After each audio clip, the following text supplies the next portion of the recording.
Okay, welcome everyone. It's Erev Yom Kippur, and I'm live right here on the screen, and I'm going to read a story, a great story, about Yom Kippur. What else? What is a better way to have a Yom Kippur without having the inspiration? If we don't have the inspiration for Yom Kippur, right? How are we going to survive? So, here we go. This is an inspiration for Yom Kippur, and it's, it's a marvelous story. It's an amazing story. I think it's a story that is, I learned from when I read it the first time. And I'm you're going hopefully to get the message, and you'll be able to pass on the message to everybody else. This is the message.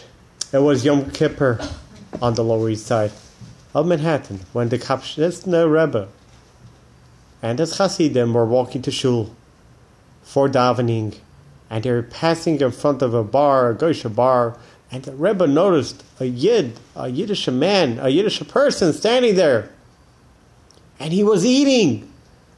The rebbe stopped in his tracks, turned around, and opened the door to the restaurant and walked in. He proceeded to make a beeline towards the Yid, stood in front of him, and looked him directly in the eye, and said in Yiddish, "Es mit appetit," eat with appetite, enjoy your meal.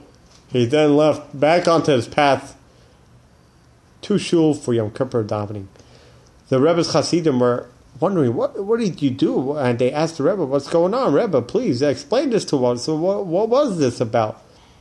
Well, the Rebbe said, there are two types of people who will do averos.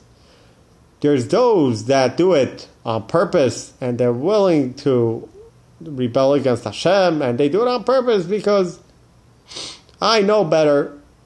Who cares what Hashem says? Kaviyachol. And those who act compulsively, and they can't control themselves.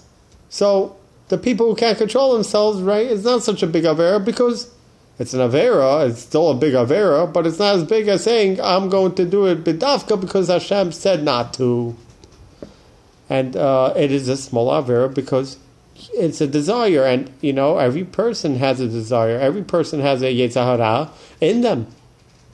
And we also know that the rebellious sin, the avera for being a rebellion, is much, much greater. So I walked in and wished the person a hearty appetite. This way, I hopefully made his sin less.